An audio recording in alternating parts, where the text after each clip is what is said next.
Hello and Jai Swaminarayan to all. Today for standard 12 science we are going to continue our chapter 11 and the topics that we are going to cover is first one is topic 11.3 photoelectric effect which has two subtopics in it, and after completion of these topics we are also going to start another topic which is topic 11.4. So starting with 11.3 photoelectric effect, in its first subtopic 11.3.1 we are going to see Hertz observation, means the observation that Hertz had observed. So Hertz ने क्या किया था कि जैसे कि इसके previous topic में हमने देखा कि जब इलेक्ट्रॉन्स को किसी सरफेस से बाहर निकलना होता है तो थ्री वेज थे. पहले थी थर्मियोनिक एमिशन, दूसरी थी फील्ड एमिशन और तीसरी थी photo electric emission. So photo electric emission पे बेस्ड है यह पूरा का पूरा टॉपिक. तो हर्ट्ज ने क्या ऑब्जर्व किया कि फोटो इलेक्ट्रिक एमिशन का जो फिनोमिना था वो डिस्कवर हुआ था 1887 में by Heinrich Hertz during his electromagnetic waves experiment. ठीक है, अभी इस एक्सपेरिमेंट में उसने क्या इन्वेस्टिगेट किया कि जब इलेक्ट्रोमैग्नेटिक वेव्स को हम स्पार्क डिस्चार्ज के मीन से जब एमिट करवाते हैं तो हर्ट्ज ने ऑब्जर्व किया हाई वोल्टेज का sparks across a detector's loop where enhanced when the emitter plate was illuminated by UV light from an arc lamp. मतलब कि सपोज के इस तरह का कोई आर्क लैम्प है हमारे पास. अभी जब इसमें से हम इलेक्ट्रोमैग्नेटिक लाइट की जो यूवी लाइट है वो एमिट करवाएंगे एक ऐसे मेटल सरफेस पे जहां पे इलेक्ट्रॉन्स है और पॉजिटिव प्रोटॉन्स भी है. तो जब ये लाइट्स इस पर्टिकुलर मेटल सरफेस पे एमिट होगी तो ये जो इलेक्ट्रॉन्स है इनको पावर मिलेगी, एनर्जी मिलेगी, और जितनी ज्यादा इन इलेक्ट्रॉन्स को एनर्जी मिलेगी वो इस जो पॉजिटिव जो प्रोटॉन्स है इसके साथ बाउंड होंगे, लेकिन जब उनको एनर्जी मिलेगी तो इस प्रोटॉन से वो फ्री हो जाएंगे और सरफेस से बाहर निकलने लगेंगे. तो ये पर्टिकुलर चीज हर्ट्ज ने ऑब्जर्व की थी. Light shining on metal surface somehow facilitated the escape of free. जैसे कि मैंने कहा कि जब ये यूवी लाइट इस सरफेस को, ये एक मेटल, सपोज के ये मेटल सरफेस है, तो यहाँ पे जो इलेक्ट्रॉन्स होंगे इसको जब ये यूवी लाइट्स एनर्जी देगी तो ये इस मेटल सरफेस से फ्री होके बाहर निकल जाएंगे. तो ये पर्टिकुलर चीज थी जो हर्ट्ज ने ऑब्जर्व की थी. तो ये तो था हमारा पहला टॉपिक 11.3.1 हर्ट्ज ऑब्जर्वेशन. अभी दूसरा टॉपिक ये है 11.3.2 हॉलवेट्स एंड लीनर्ड्स ऑब्जर्वेशन. तो अब देखेंगे कि हॉलवेट्स और लीनर्ड ने क्या ऑब्जर्व किया. तो इन दोनों ने भी सेम फोटो इलेक्ट्रिक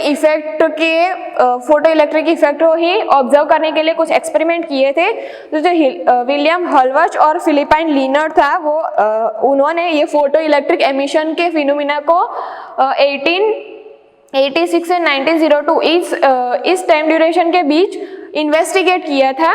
और उन्होंने एक एक्सपेरिमेंट किया जिसने उन्होंने क्या किया कि फिर से एक आर्क लैंप लिया था इस तरह का, और यहाँ से यूवी लाइट एमिट करवाई थी.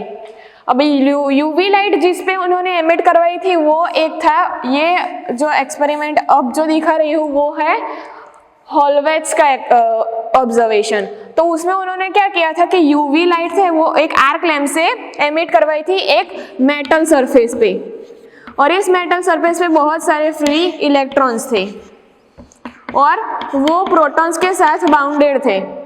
अभी उसने एक और प्लेट ली थी यहाँ पे जिसे उसने नेम दिया था कलेक्टर.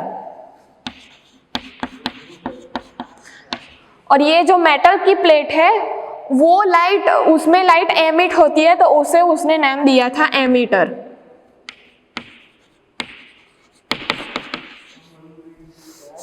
ठीक है, अब जब ये यूवी लाइट इस पर्टिकुलर प्लेट पे जब एमिट होंगे तो इस इलेक्ट्रॉन्स को एनर्जी मिलेंगी और वो प्रोटॉन से फ्री हो जाएंगे और फ्री होके वो बाहर निकलेंगे और बाहर निकल के वो कलेक्ट होंगे इस पर्टिकुलर कलेक्टर में. अब कलेक्टर में क्यों कलेक्ट होंगे, क्योंकि कलेक्टर के पास जो एनर्जी है वो है पॉजिटिव एनर्जी, और पॉजिटिव एनर्जी है जो वो इलेक्ट्रॉन्स को कैच करती है, इसीलिए ये पर्टिकुलर इलेक्ट्रॉन्स इस कलेक्टर में जाएंगे. लेकिन यहाँ पे कोई कनेक्शन नहीं, कैसे जाएंगे, तो यहाँ पे हमने एक कनेक्शन दिया है जहाँ पे ये जो कलेक्टर है वो एक, सपोज हमारे पास एक रॉड है उससे कनेक्टेड है और रॉड से कनेक्टेड है एक एमीटर. और वो एमीटर कनेक्टेड है हमारे इस पर्टिकुलर एमीटर से, ठीक है। तो जब यहाँ से इलेक्ट्रॉन फ्री हो गए तब वो कलेक्टर में कलेक्ट हो गए, और कलेक्टर में कलेक्ट होने के बाद वो जाएंगे एमीटर में। मतलब जब इलेक्ट्रॉन्स इस पर्टिकुलर चीज पे कलेक्ट हो गए तो इलेक्ट्रॉन्स मोशन में आएंगे। जब इलेक्ट्रॉन्स मोशन में आएंगे तो इलेक्ट्रिक करंट प्रोड्यूस होगा, और वो करंट यहाँ से फ्लो करता हुआ जाएगा और एमीटर में उस करंट की वैल्यू डिस्प्ले होगी। तो इस पर्टिकुलर फिनोमेना से हमें करंट मिलेगा इलेक्ट्रॉन्स फ्री होके इस कलेक्टर में कलेक्ट होने के बाद। तो ये पर्टिकुलर एक्सपेरिमेंट था हॉलवेज का। अब लिनर्ड्स ने क्या एक्सपेरिमेंट किया कि लिनर्ड्स ने इस पर्टिकुलर मेटल की प्लेट के बदले जिंक की प्लेट ले ली। जिंक की प्लेट में उसने सेम एक्सपेरिमेंट किया, यूवी लाइट इस प्लेट पर एमिट कराई, यहाँ से इलेक्ट्रॉन फ्री होके कलेक्टर में गए और फिर हमें एमीटर में करंट की वैल्यू मिली। तो ये पर्टिकुलर जिंक प्लेट वाला जो था वो था लिनर्ड्स का ऑब्जर्वेशन। अब दूसरी चीज ये है कि ये जो यूवी लाइट हम एमिट करवा रहे हैं वो एक पर्टिकुलर फ्रीक्वेंसी की लिमिट से ऊपर हमें एमिट करवानी है। अगर वो उस फ्रीक्वेंसी की लिमिट से नीचे चली गई तो ये जो इलेक्ट्रॉन्स है उसे प्रॉपर अमाउंट ऑफ एनर्जी नहीं मिलेगी और वो इस प्रोटॉन से अनबाउंड होके फ्री नहीं होगे। और उस जो फ्रीक्वेंसी है जिस लिमिट से ऊपर या उस लिमिट तक हमें यूवी लाइट एमिट करवानी है उस फ्रीक्वेंसी को हम कहेंगे थ्रेशोल्ड फ्रीक्वेंसी।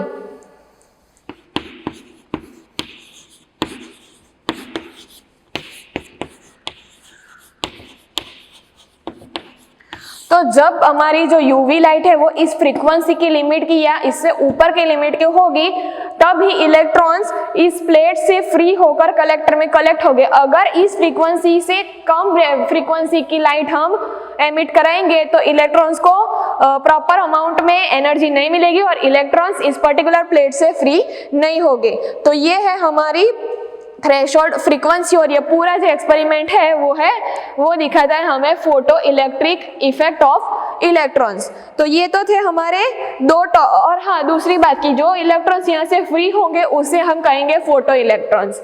तो ये है हमारा पूरा टॉपिक फोटो इलेक्ट्रिक इफेक्ट। अब जो दूसरा टॉपिक हम देखेंगे वो फोटो इलेक्ट्रिक इफेक्ट्स पे जो डिफरेंट एक्सपेरिमेंट हुए थे उस पर्टिकुलर चीज को कवर करेगा। सो हमारा नेक्स्ट टॉपिक है topic 11.4 experiment study of photo electric effect. Experimental study of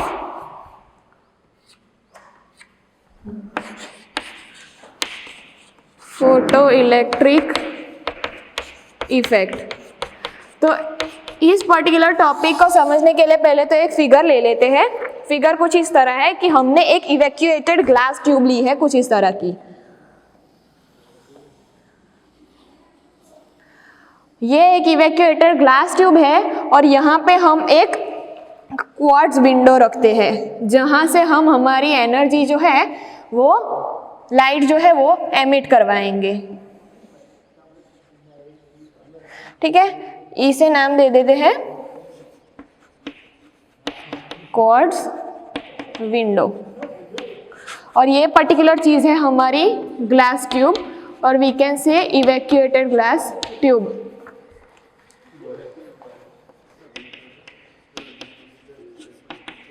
अभी इसमें हम दो प्लेट्स लेंगे, एक प्लेट यहाँ पे और दूसरी प्लेट यहाँ पे। इस प्लेट को हम नेम देंगे सी क्योंकि ये जो प्लेट है वो है हमारी फोटो सेंसिटिव प्लेट।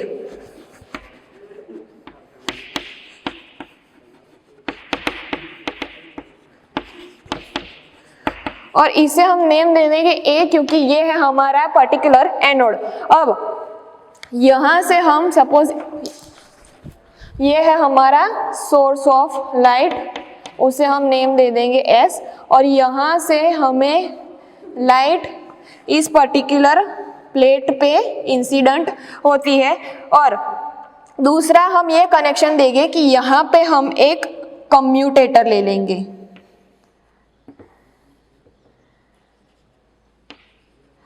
अभी इस पर्टिकुलर कम्यूटेटर को इससे कैसे कनेक्ट करेंगे, तो यहाँ पे जो एनोड है वो यहाँ पे कनेक्ट होगा और जो ये है हमारा फोटो सेंसिटिव प्लेट वो कुछ इस पर्टिकुलर पॉइंट पे कनेक्ट होगा और ये फर्दर कनेक्टेड होगा एक और सर्किट से, जिस सर्किट में हमने एक माइक्रो एमीटर लिया है और इसको हमने कनेक्ट करवाया है फर्दर एक वोल्ट मीटर से। यहाँ पे है हमारा वोल्ट मीटर भी और ये फर्दर कनेक्टेड है एक रियोस्टेट से। यहाँ पे एक बैटरी है, ये पॉजिटिव और ये नेगेटिव साइड, और यहाँ पे हमारा एक रियोस्टेट है ये वाला।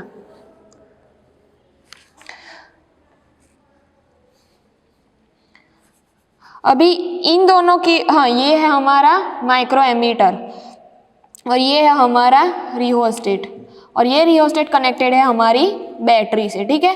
अब इस पूरी फिगर को समझ लेते हैं कि जब ये रेज यहाँ से इस प्लेट पर एमिट करेंगे तो यहाँ से इलेक्ट्रॉन्स एनोड की तरफ जाएंगे क्योंकि एनोड है हमारा पॉजिटिव साइड। तो जब इलेक्ट्रॉन्स ऐसे पॉजिटिव साइड में जाएंगे तो एनोड उसे ट्रांसफर करेगा इस पर्टिकुलर सर्किट में। इस पर्टिकुलर सर्किट में जब इलेक्ट्रॉन्स फ्लो करेंगे तो यहाँ पे हमें एमीटर में डिफ्लेक्शन मिलेगा, मतलब कि करंट में कन्वर्ट होके एमीटर हमें करंट की वैल्यू डिस्प्ले कराएगा। और दूसरा ये हमें करंट की वैल्यू डिस्प्ले कराएगा और फर्दर जब इलेक्ट्रॉन्स आगे जाएंगे तो जो वोल्ट मीटर है वो पूरी सर्किट का पोटेंशियल डिफरेंस हमें डिस्प्ले करवाएगा।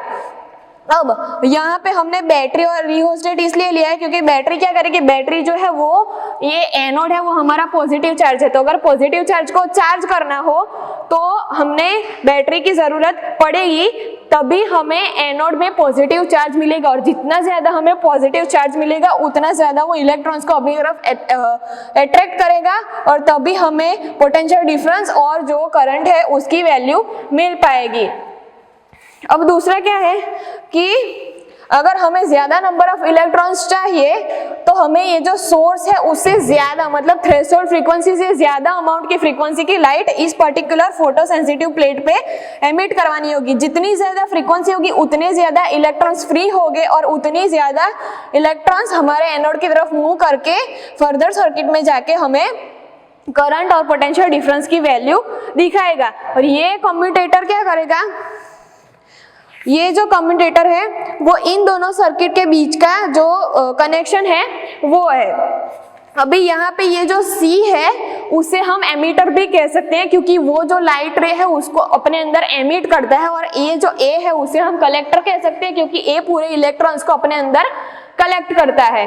और ये पूरा जो सर्किट मैंने आपको समझाया वो हमें देता है फोटो इलेक्ट्रिक इफेक्ट। तो ये है हमारा पूरा topic 11.4 experimental study of photoelectric effect.